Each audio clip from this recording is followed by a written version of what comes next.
So, what is the goal of the community? What's the dream? Where are you trying to go with it? The dream is to become so big that we have to break off. And the ideal break off point is 150 members. Once you get after 150 members, you should break off and establish another community. And that's based on the fact that if we have 150 members in a community, Mm-hmm. and we'll just for number's sake, we'll make half of them male, so that's 75. And then out of those 75, we'll take, say, 50 of them have to pray because you're going to have little kids, there that are, Mm-hmm. you know, real young. I can go to the masjid and I can know 50 brothers or 49 other brothers. And I can know if somebody's sick or somebody's missing or they need help. But when you have a super large community, say, for example, in Philadelphia, Chicago, or Houston, where you have hundreds, maybe 1,000 people in the masjid, you don't know if your brother or sister is sick or missing. So Mm-hmm. the idea is to build a community where people actually know one another. So after 150, you break off, and that community can be right next door, and you can still do things together, but it's its own little community. Assalamu alaikum wa rahmatullahi wa barakatuh. This is a quick disclaimer. Permissible Paths is a media company dedicated to supporting Muslim entrepreneurs in their journey to success in this life and in the next. We serve as an interviewer platform and as well as bringing news and insights about the current business and financing world to the Muslim community. We aim to bridge the gap between business, finance, industry, and the general Muslim population while providing valuable information and promoting economic awareness. Please note, Permissible Path does not represent a source of Islamic education, but rather a hub for entrepreneurship and business exposure. We pride ourselves in upholding an exemplary level of Islamic integrity and adherence to the Quran and Sunnah. However, it is important to clarify that the views and lives of the interviewees outside of our platform do not necessarily reflect or receive support from Permissible Paths. Our goal is to inform, inspire, and educate our audience about business and finance topics related to the Muslim community. We encourage our viewers to conduct their own research and consult with qualified professionals for specific advice related to their personal circumstances. Please be aware that the information shared on Permissible Paths is for general informational purposes, for educational informational purposes, and should not be considered financial, legal, or professional advice. We recommend seeking independent advice before making any business or financial decisions. Assalamu alaikum wa rahmatullahi wa barakatuh. Welcome back to another episode of Permissible Paths, where we are talking to people who are seeking halal wealth from Allah in a way that is permissible. Today is not a different day. We have on the, please introduce yourself. Assalamu alaikum rahmatullah. My name is Shareef, also known as the Muslim Homesteader. Alhamdulillah. How are you doing, Brother Shareef? Alhamdulillah, I'm pretty good. How about you? Alhamdulillah. I'm okay. Can you actually tell the people where you're from, but where you're tuning in from as well? Okay, well, I'm originally from Pennsylvania, but I live in New Mexico, but right now I'm in the United Kingdom. Alhamdulillah. Alhamdulillah. Um, can you give a little backstory? Before we do that, I want to get into kind of where I found you, um, and, and how we kind of met so far. So I always had a thing for farming. I explained that to you for a bit. And I watch a lot of like homesteading and farming YouTube channels and things like that. One day, I finally decided, you know what? I don't see enough Muslim like homesteaders or farmers, and there's no way that they don't exist, especially here in America. There's no way that they don't exist. I go on Instagram, I literally type in Muslim homesteader, and then you were like the first page that popped up. And I was just mind blown. I was like, subhanAllah, like it's an actual person. And so I ended up just scrolling through all of your content. And then I found out you had your YouTube channel. So me and my mom ended up binging that. So if you can go into just a little bit of who you are, what you do, your backstory. Okay, so as I said, my name is Shareef, also known as the Muslim Homesteader. And my story is basically this. A lot of times, we think there's things that we can't, reach, goals, desires. And one of my desires was to have, land. And I'm just like everybody else. Maybe you guys are even better than me. I'm just a regular person. Grew up in a, you know, middle class family. Parents got divorced when I was a teenager. Um, didn't go to college right away, but I did later on. And I thought, how can I get land? Because I want to have land for myself and something to leave for my children. Um, so I went to college. I got a degree in English. Then I stayed and got a master's degree in education. Then I decided to go overseas to Mm, teach English in Saudi Arabia. wow. Um, by doing this, I was able to save money to buy the land that I wanted. So I was able to Alhamdulillah. purchase a 51-acre farm in New Mexico. And that's pretty much where I started, Mm, just trying to get land for me and my family. And then it blossomed into more. yeah, yeah. Can we talk a little bit um about when did it actually occur for you to say, you know what, I need land? And in particular, what was it that you were like, I need land? Uh, that's kind of hard to say. Um, I mean, I've always wanted land, and so I'm originally from Pennsylvania, and I looked at different plots of land, and it's just super expensive. I mean, there was like no way that I was ever going to be able to afford it. So I'm just like, no, not even small amounts of land. Mm, So that was always on the back burner. I looked at so many different things. I looked at um, these brochures that you see for like large plots of land, 120 acres. You know, you're like, oh yeah, and then they do their own financing. I'm like, yeah, I can do that. And I actually still have the brochure that I had back from 2000. No, 1992, from mm, 1992. subhanallah. Um, and that brochure was for land in Canyon Milagro in New Mexico. And I ended up being about a few hours away from that, where I purchased my land. But I really got serious about land, I guess, in 2006. Mm, No, 2003. 2003. When I had another daughter born, and I'm just like, I got to be able to leave something for my children. yeah. So then my wife and I, we started planning on how we could do this. Now, was the goal always look at the bird. Was the goal always a farm and like a couple of acres? Was it property? Or what was the original goal versus now? The original goal was to find something in Pennsylvania, Hmm. maybe 5 acres with a house or something like that, um, and just have something like that. And then my wife started looking for property, so we weren't like dead set on Pennsylvania. Yeah, We're just trying to maximize. And then she found 51 acres in New Mexico. yeah, And people always say, well, why New Mexico, or wouldn't you prefer this area? Regardless of wherever you pick, there's going to be good and there's going to be bad. yeah. So you can make any area work. And if it's not your original place of origin, you just change it and make it, the way you want it to make. I mean, I don't have a lot of trees on my property, so we just keep planting trees. I Mm. love trees. So Alhamdulillah, alhamdulillah.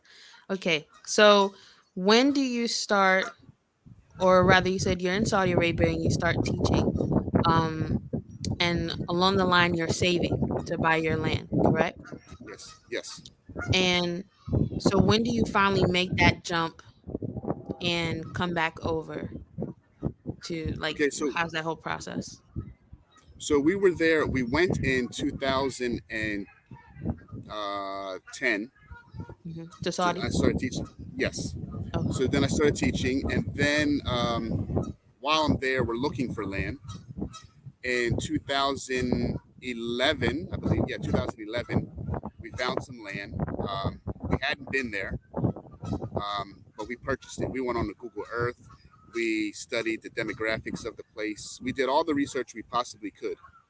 And my wife said, if we don't like it, we can always sell it. And I agreed. I'm like, yeah, but we'll make it work. Mm, Um, and then what we would do is we would come back during the summer, Mm. and work on the property because there was nothing there. It was just open land, no fence, nothing at all. Ah, okay. Okay. So you purchased the land and you guys are kind of coming back and forth. Um, how much did it cost? Because I think you said you bought it around mid 2000s or early 2000s. So how much did it cost at the time? Well, make sure you say alhamdulillah. Okay, Alhamdulillah. so the price for 51 acres was $19,000. Alhamdulillah. Alhamdulillah. Yeah, so So that's like 300 and something, per acre. yeah, yeah. And so I'm guessing between looking at Pennsylvania versus seeing that price, you guys kind of felt mind blown. Yeah, I could get 1 acre in Pennsylvania, 51 acres in New Mexico. Wow, it's a very big difference, extreme big difference. Yes. But like you said, there were a lot of pros and cons. What were the biggest pros and cons for you guys in Well, the, choosing New the biggest Mexico? pro, the land is cheap. The standard of living is cheaper than Pennsylvania. It's a rural community. I mean, the county itself only has like 600 people in it. And the county, if you drive from one end to the other, it takes you an hour and a half to get from one side to the other. So 600 people in that area is like nothing. We have Yeah. more cows than people in the county. Okay. Okay. Alhamdulillah. And you actually have your own YouTube channel now. And I think, how long have Yes. you been actually creating content for it? Well, I was really on it in the beginning.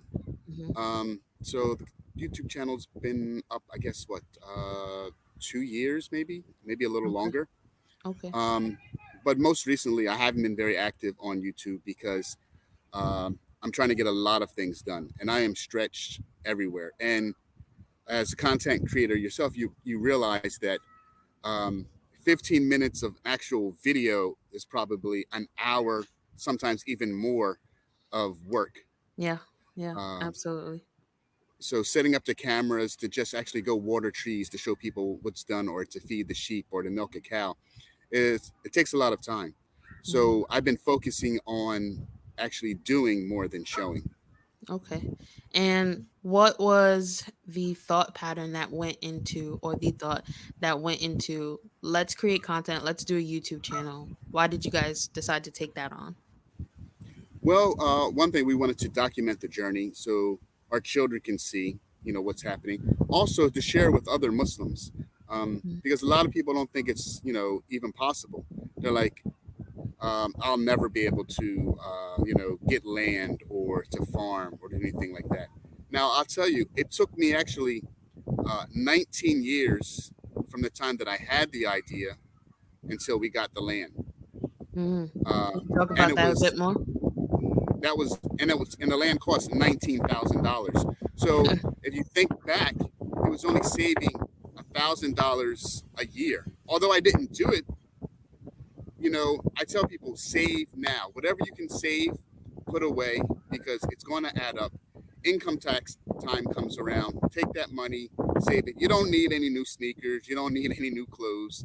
Just save that for something that's going to be lasting. Yeah. Alhamdulillah. Alhamdulillah. Can you talk about 19 years ago then, since you brought that up? Oh, it was just 19 years ago. I'm just thinking I want land, and I came up with so many different crazy ideas how I could save money. Mm. Um, those ads for the fishing boats off the coast of Alaska. Mhm. You know, I said, yeah, I could do that. And I could go out there and be on a fishing boat for 6 months to a year, and I could save all the money that I need. You know, then later on, there was that movie, The Perfect Storm, showed you how those people died on a fishing boat. So I'm not doing that. Um, I thought about private security. Mm. While I was a Marine, so that was my job. Special weapons security. Um, so I said, I could do that, but I don't want people shooting at me. So I said, nah, I'm not doing that. So the safest thing was education. I mean, hey, what can happen? Kids get mad at you, throw Yeah. something at you. Yeah. So Alhamdulillah. yeah. Actually, why Saudi Arabia? Why go do education there? Well, one of the things was we wanted our children to be raised in an environment where Islam was normal, Mm, so they weren't the minority. mm, So a chance for them to learn Arabic, to learn the Deen, to be surrounded by Muslims, to not have to think about, oh, when they pick up something in the store, can I eat this? Do I have to look and read everything on the label? To just be able to be the majority and not the minority. yeah, alhamdulillah. Was there a huge difference between coming from Saudi Arabia and then going to New Mexico, even though it was a very small town? Was there a big difference in the transitioning? Well, yeah, I mean, uh, it's always different between like living in a Muslim country and living in America. Where Mm, living in a Muslim country, especially Saudi Arabia, and at that time it was more conservative than what it is now. mm, Um, I had limited, almost no contact with women.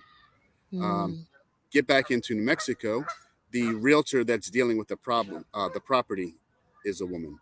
mm, I come into town. The first store that we stop in, the general store in Harding County, is owned by a woman. I go to the courthouse to get paperwork done, to get my a private cemetery, done on my property. The clerk is a woman. So just like overnight, I go from not dealing with women to every single situation dealing with a woman in some way or somehow. yeah. Was that Um, difficult for you? And in terms of your children, how did they react? Especially when you guys it are was doing the back and forth. what was difficult for me because I spent basically 6 years not speaking to women, or if I ran into a woman, you're looking over here and she's there, and she's not offended by it because you're not looking at her.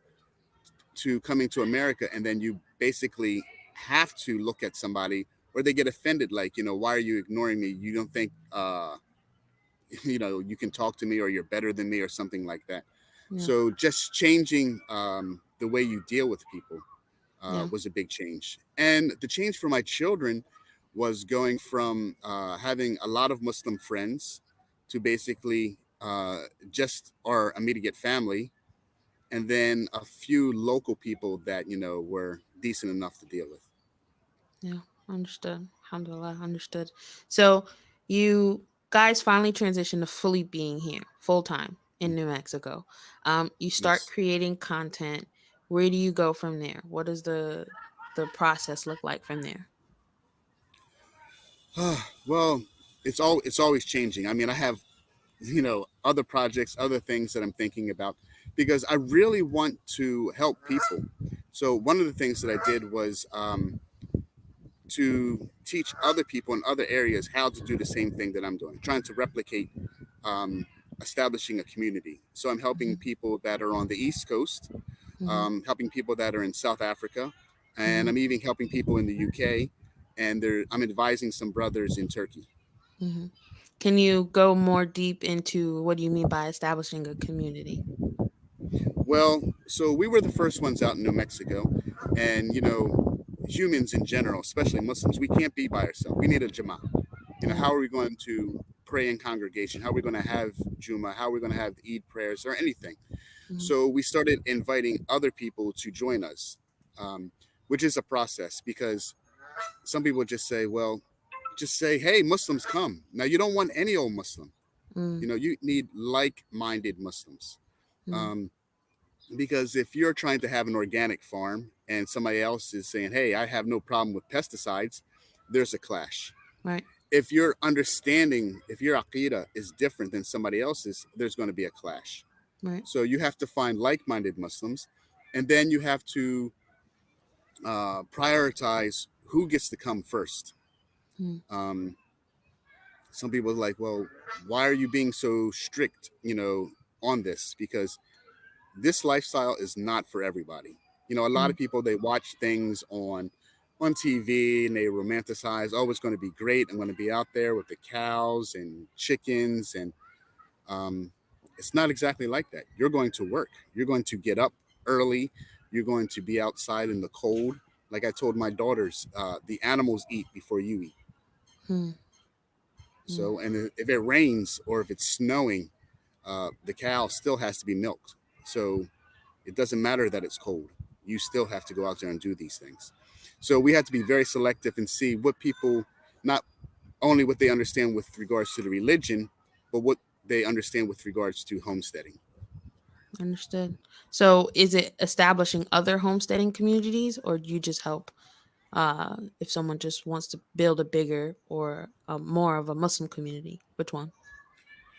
Well, it's mainly homesteading communities and anybody who's trying to garden or further their self sufficiency. So, for example, every year the Eid comes, Mm-hmm. okay? And Muslims basically panic because they want to get an animal to slaughter. Mm-hmm. Now, the non Muslims know the Eid is coming. I mean, I have non Muslims actually in New Mexico who know, and they contacted me, about the Eid. Wow. They have it marked on their calendar because they know they can raise the price up on the animals for the Muslims. Oh And what can you no. do? Yeah. You're Yeah. just Yeah. like you're stuck. So my thing is to educate Muslims. Say, hey, stop waiting. You know, 3 months before the Eid comes, you should be getting your animals. Now, Mm. if a brother has property, say for example on the East Coast, he has an acre of land. Assalamu alaikum, family. Hope you guys are enjoying the show. Taking a quick moment to speak on the Permissible Paths merch. Show your support and let the world know you walk on the permissible path. Head over to permissiblepathspodcast.com to grab your t-shirts, cups, or stickers. Now back to your scheduled podcast interview. You can fence that off. You can put some animals there. You come, you feed them, and you won't pay this high price. Sometimes they double, triple the price of an animal. For example, my neighbor who doesn't raise prices on animals, his prices the same time all year long, will sell me a goat for $125. Mm. Um, and this animal is huge. Um, I got it for this one brother. He kept joking that it was a horse. I mean, it was so big. Where this animal that's $125, Mm. Muslims during the Eid will pay about $500 for it. Subhanallah. Subhanallah.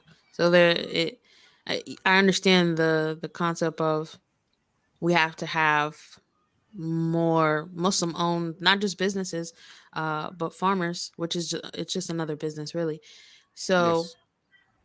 I think that's something, especially because I was a revert, and so a lot of the times I started to go to the halal supermarket and or the halal mini market, and it Hmm. always seemed apparent that like the meat was 3 times expensive than if I went to like Walmart to go get it. And I never Yes. understood exactly why. I used to think that it was perhaps because kind of like when you say something is organic, oh, because it's Hmm. halal, we raise the prices. And sometimes that is it. Other times it's because they're being upcharged by wherever they're getting their meat from, and so they're Hmm. passing on that charge to you. So it is, may Allah make it easy. Nonetheless, And I mean, continuing on, you helping people open up a community, and focusing on basically bringing Muslims together upon the same things, but you have your own community, correct? correct. Yes. Yes, I Can do. you talk a little bit more about that, how it got started, the full thing? Okay. Well, while I was in Saudi Arabia, I used to sit in my office and draw out plans and write things down. This is what I'm planning to do and everything. And during this time period, Khalid Green used to actually come into my office. We both worked at the same university. Hmm. Uh, and he used to come in and laugh at me. He's like, man, what are you doing? So I'm making my plans. And he was like, okay, okay. Uh, Years later, you know, he wants to buy property. He joins my community. SubhanAllah. There was a sister that saw, oh, and on my wife's blog, we had information about it. A sister saw that. She read, we had like a 14-page document. She read all through that. She contacted us and she's like, I'm on my way. I mean, she came from California. She just took her teenage son, got in the car, and boom, came out, uh, SubhanAllah. toured, toured the area. She bought property. And then it just kept snowballing. More and more people contacted us. We had to reject some people. Um, you know, because we're not trying to have any problems. As a matter of Yeah. fact, one non-Muslim lady said to me, she's like, Shareef, don't you have any like bad friends? And I said, those people aren't allowed to come out here. Point blank, they're Understood. just not allowed to come because we don't have time for any fitna. I mean, we're trying to have a fitna free or the least amount of fitna in our lives as possible. Yeah, of course. That's the ultimate goal. So, um, some people, did most people find you basically through word of mouth, or did you get more traction when you started posting up content on YouTube? Oh, definitely. When I started posting content, I had people contacting me like weekly. Um, Wow. yeah, and it's like salam alaikum, brother. I saw this. I want to do the same. You know, um, yeah, and then everybody's just saying they want to do the same. So then I asked them some questions. Where are you from? What are you doing? What is your budget? Because usually they say, I want to buy like 5 acres and be part of your community. And I said, no, no, no. Tell me what your budget is because 5 acres where you live is going to be different than 5 acres here. Yeah. Um, they don't, and then they tell me what their budget is. I mean, I had one person tell me that their budget was 100,000, and I'm like, well, with $100,000, you can buy like 130 acres, and I know a place where you can get this amount of land. And Yeah. they were surprised. So yeah, but we always have people contacting us wanting to purchase land, and it's Mhm. always a process of going through and explaining, and then sorting who's the best candidate uh, to join us. Can you give an example or a story of someone you rejected, and how did that go? So there was a sister um, that wanted to be part of the community, and she had some small children. And this is actually before we were on the property full time. Okay. And she was really excited about it and everything. And we were considering having her. So, but I said, when will your husband be joining you? And she was like, well, he's in Egypt, and I don't know if he'll ever be able to join us. And it seemed like she was like trying to escape, or I don't know if it was a bad Mm, marriage or whatever. And like I said, we don't have time for any of these problems. And then I had to tell her basically we wouldn't feel comfortable with uh, a sister on the property with small children, without knowing anybody looking out for her on her behalf. So we mm. had to reject her. Um, then I had somebody recently contact me saying, help your brother escape white supremacy. And I Oh. was like, what, what do you mean by white supremacy? And then he came with all this stuff, and like, I don't have time for that. I mean, we have Caucasian members of our community. My wife is biracial. If you're not firmly grounded in Islam to understand that, Muslims can be any, race, then you're definitely not a fit for us. Understood. Understood. I don't think you've mentioned the name of the community. So if you can mention the Ah, name of the community. the community's name is Andalusia. Yeah. Where did So, the name come from? um, well, we're trying basically, to recreate the golden age of Islam. So Mm, the Muslims in Andalus, in Spain, we look back at that history and how they had street lights and running water when the rest of Europe was basically uh, just in dark, cold, damp, castles, and they didn't bathe. And Andalusia is Spanish, and New Mexico was part of actually Mexico. And mhm, Spanish is spoken by a few members of the greater community. So we thought it was a really good fit. And the word Andalusia um, has two meanings when you look at the history. So it means the land of the Muslims, and it's also the land of the Vandals. The Vandals were the people that were in Spain at the time. So we thought it was a good fit, and we basically use it for everything. I mean, I actually have a judo school, and it's Andalusia Judo Club. So, Alhamdulillah. Alhamdulillah. Where did the judo club come from? Was that just to oh, establish activities in the community?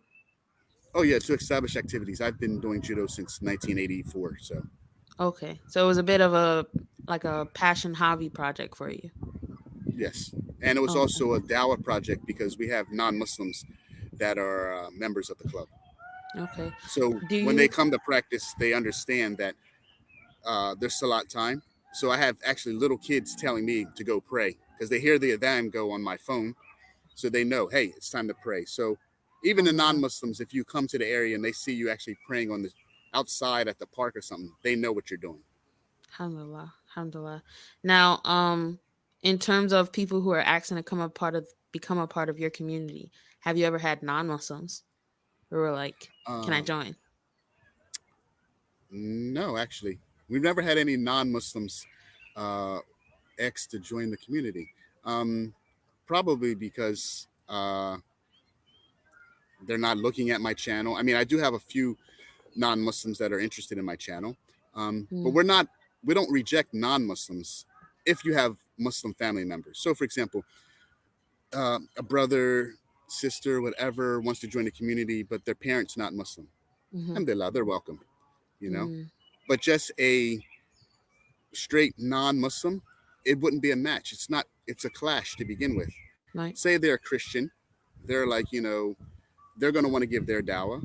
Mm-hmm. We're going to give our dawah.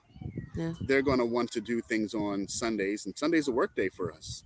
Yeah. Uh, it's a total clash. So um, if they're married to or a family member of a Muslim that's in our community, they're welcome. But non-Muslims in general are not part of our community.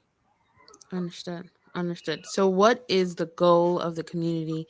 What's the dream? Where are you trying to go with it?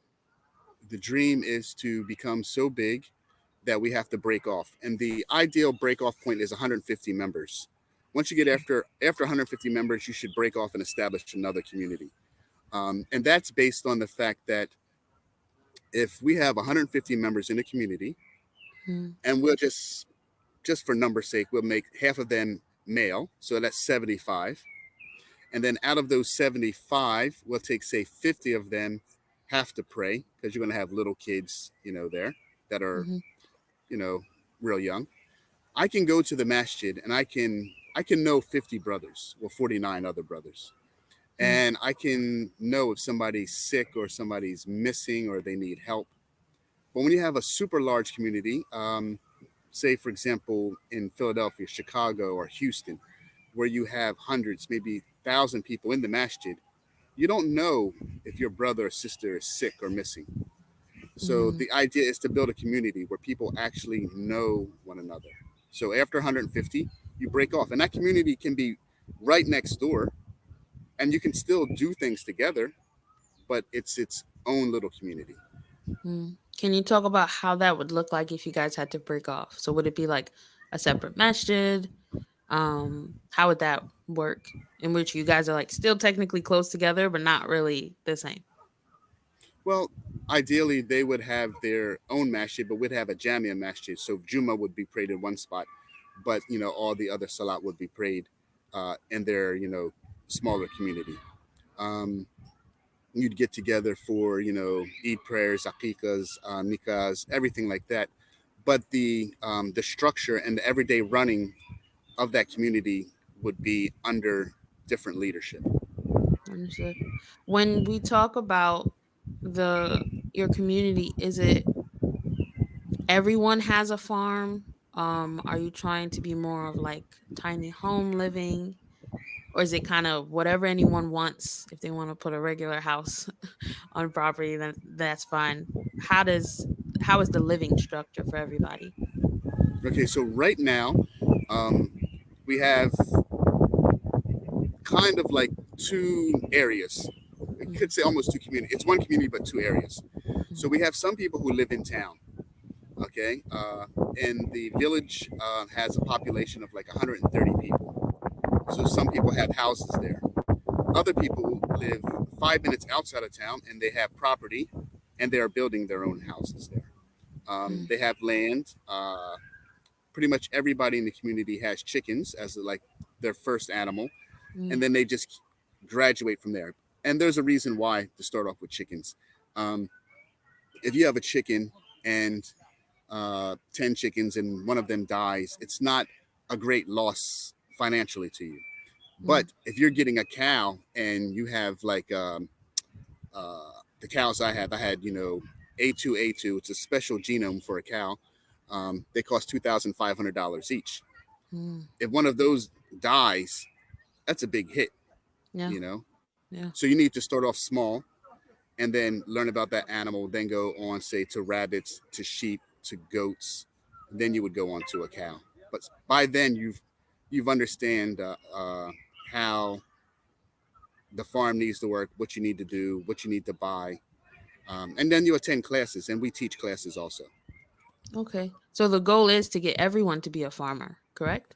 Well, the goal is to get everyone to be as self-sufficient as they want to be. Okay. Some people they they don't want to farm; Yeah, they just want to be there, and they'd rather purchase whatever they can from the people who are growing it. understood. Understood. Um, can you talk about the process of learning about farming and homesteading, especially with you growing up in PA? So, Mhm. how was that for you? Okay, so I don't come from a farming background. Hmm. However, I did grow things. When I was a kid, I had my little overalls on, and I was so happy when I grew my corn that was like taller than me. And I grew up right between Chester and Lancaster County, so next to the Amish. And I did work Mm, on an Amish farm as a teenager. okay. Um, but my real learning came from books from the library, uh, YouTube. There was a great series by the BBC, and it's great because here I am in the UK right now, BBC land, and it was a group of archaeologists who lived according to the period time for a calendar year. So they Mm, showed you how to raise animals, grow food, build different types of structures. And from that, we learned actually a lot. We also traveled to different places. We learned how to build naturally with cob.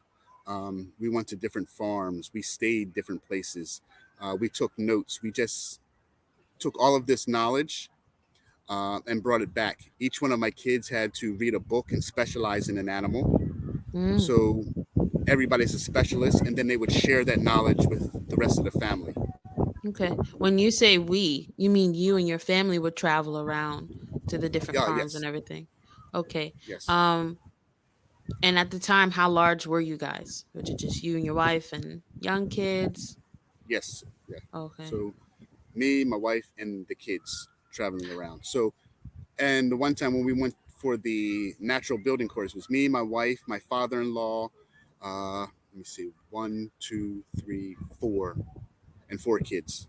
Mm. How was it traveling with the whole family, especially going to other people's properties to learn these skills? I mean, it was fine. I mean, so my kid's background has was different than my background. So Mm, from the very beginning, uh, my daughter, for example, that is actually 19 now, she was camping before she could walk. I wow. mean, she was in diapers and we took her camping. And we had a policy that we would go camping once a month, regardless of the weather. So my kids have been camping when it was pouring down rain Subhanallah. and learned how to put up the tent in the rain without getting wet. Basically, you take one of those big blue tarps, you put it over Mm, your head, you have the tent with you, mhm, you're putting the tent down, somebody's holding out the tarp, you're putting everything together, and you stay dry, the tent stays dry, and then the rest of the family comes in. Um, we've been camping in the winter, in the snow, mm. um, everything. So their They grew up upbringing on it. was, yeah. So it's like natural for them. I mean, uh, at one time we had one of the sheep was having lambs. My daughter had a sandwich in one hand and was assisting with the birth with the other hand. It's just like Subhanallah. natural.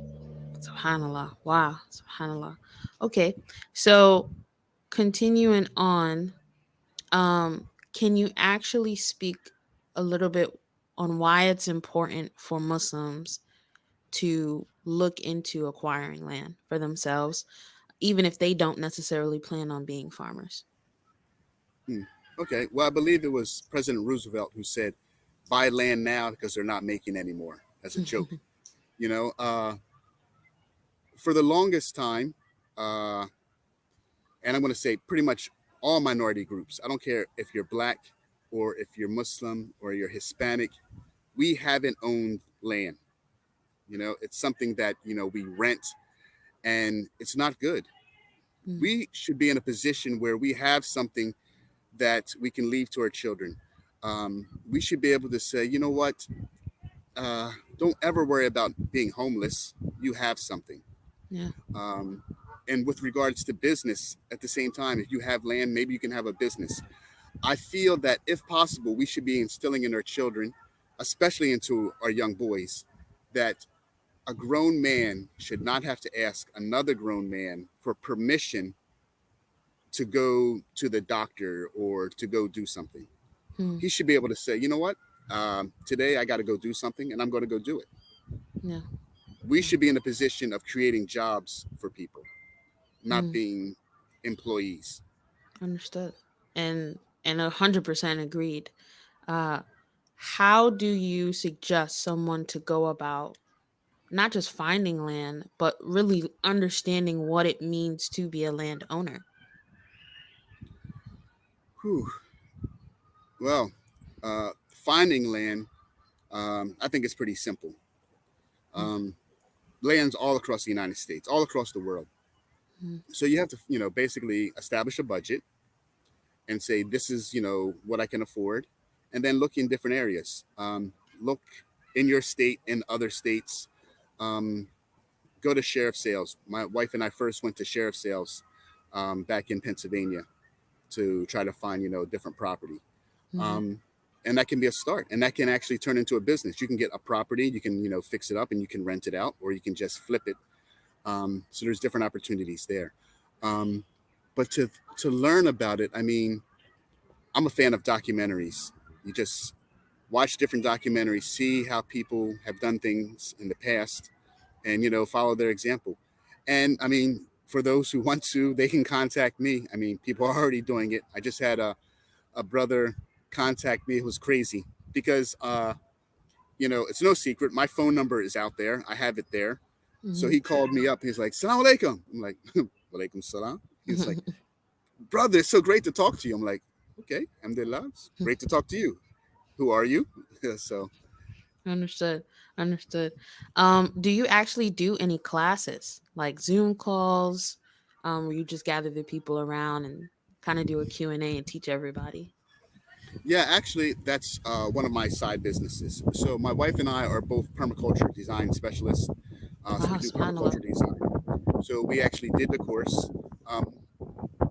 One of the things that we did is we did things so other people could learn from us in a comfortable environment. So, for Right. example, natural building. If you want to go out there and you want to build a cob house or straw bale or something like that, lots of times these classes are run by non-Muslims, Yeah. and they have good intentions, but they sit around at night with a campfire and they hold hands and they sing and all this stuff, and that's not what we do. Right. So, for the natural building for the cob course, we found two women in the UK who teach it. So it was great. It was just me being the oddball, but then my wife and kids were able to learn, and there were no compromises. They made sure because it was a total package, so our food was halal, everything was great for us. So was able to help him with some problems. So I do this also for the non-Muslims. If they want to hire me to do a project, we can do it over Zoom. If they're with close enough in the area, then I can go out to the property.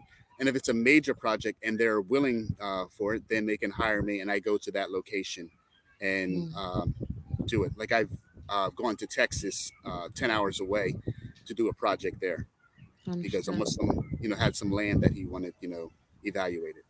Understood. I mean, that's very smart. I know when I especially looked into permaculture, that was a big worry thing, especially if you call yourself trying to go to farms to learn and educate and actually do these skills, you don't want to be around people who are holding crystals and talking about Mother Yes. Earth, and it gets very Yes. complicated very fast.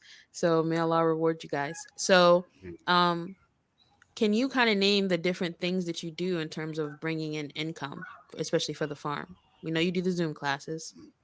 Okay. So I'm an online teacher. So I teach for a Russian-based company, and I Mm-hmm. have my own school. Um, and I haven't completely broken away, Mm-hmm. um, because uh, a lot of the students that are at this Russian-based school, because they Mm-hmm. charge a huge amount of money, and they're there for a while, and then they're Mm-hmm. like, "Yo, this is just too expensive. I'm going to have to leave this school." And I'm like, "Hey, I know another school if Mm-hmm. you want to try it." And they're like, "Where?" And then I send them a private message, and then they laugh and they say it's my school, and then they just come over to me. Uh, Okay. so then I have like Russian, Ukrainian, Kazakh, Uzbeki students that just come over, and they're very happy, because not only am I getting non-Muslim, but I'm getting a lot of Muslim students Mm. that are very happy to have an English-speaking, uh, teacher that's Muslim. And so you Um, just teach English? I teach English. Yeah, that's that. Permaculture, farming, and then we have our farm income. So anything from selling vegetables to selling milk to value-added products, so butter, cheese, ice cream, um, selling animals. My wife just started a halal business, halal meat business. Mm. So yeah, Where do you guys sell, especially the meat, the farm products? so we sell locally, Okay. even to the non-Muslims. And the farmers market in our area is Muslim controlled. It's run by us. So Okay. any non-Muslim that wants to be in the farmers market has to go through us. It's literally run by you guys, or it's just run by you guys in terms of it's run by Muslims? It's run by my wife and I. We actually went to the New Mexico Farmers Market Association. We became members. We went to the classes. We signed up for all their programs. So you got to have a farm number. So, for example, at farmers markets, they have this thing called double up bucks. So anybody that's on EBT can get double the value of what their allotment is to Mm. help them, get better nutrition. So we had to go through all of these classes and certifications, and the market is run by us. Subhanallah. How do you balance everything? Being a teacher, being a farmer, how do you balance all of that? I don't know. I understand. I'm constantly busy, but because of this lifestyle, it allows me to do the things that I'm doing. Like right now, I'm in the UK. Mhm. So each year we come to the UK for a month. Um, I couldn't do this if I worked a regular 9 to 5 job. Right, right. My son and I just came back from a judo tournament. We went to Denmark and to Sweden. Mm, So we were there for a week, and I couldn't do this if I worked a regular job. mm, I can determine how much money I need to make. I'll work harder. And mm. if I'm satisfied with the amount of money that I'm making, then I can say, okay, we can relax. And, I don't have to work as hard. I can set my own schedule. So I don't work Fridays. It's just, I'm not working. I'm Yeah, Muslim. This is my time that I'm taking off. yeah, Uh, yeah. Understood. It's one of the many benefits of being an entrepreneur, owning your own business, having that freedom. When you are out of town, what happens to the animals? so, alhamdulillah, there's a brother in the community. His name is Yassine. He's looking after my animals right now. Um, Prior to him coming to the community, my sister would look out for the animals. Okay. And then we've designed everything in a way where there's minimum requirements or minimum help needed. So, for Okay. example, we have our cows on a breeding schedule, so they will calve right during the time that we are either out of the country, well, right before we leave the country, or right when we get back. Okay. Um, this way, they don't have to be milked because, so you'll milk your cows, and then you have what's called a drying off period where you Hmm. don't milk them anymore. So the fetus is getting like super nutrition, and it can grow and be bigger. And then the Okay. cows don't need to be milked until after the calf is born. That's one thing. With regards to sheep, well, cows also, we buy big bales of hay. So the bale will be like 1,200 pounds, Hmm. and we'll put that out in the middle of the pasture. But we plan our trips to the UK and other countries during the summer or late spring, early summer. This way, the grass is green and they're eating the grass. The water trough that we have is designed to have enough water for the animals for a week. So Okay. the brother or my sister only has to come once a week to do this. And then I have security cameras, so I can sit at home or wherever I am in the world, and I can just pan my cameras and see what's going on. Okay. Okay. Alhamdulillah. I'm sure that helps a lot to, especially just make sure everything's pretty copacetic. Correct? Yes, definitely. Yes. Okay. Alhamdulillah. So, can you share some last minute advice, warnings, um, to the person who wants to pursue this lifestyle? My advice is if you want to do it, do it. Don't believe people who say no, you can't do it, or especially those people say, oh, if you have children, they need other people around them, and they'll be, socially awkward, and all these things. That's not true. My kids have been homeschooled, and homeschooled children are highly sought after by universities because they are very mature, um, and they excel, on their own. Um, Also, they have better role models.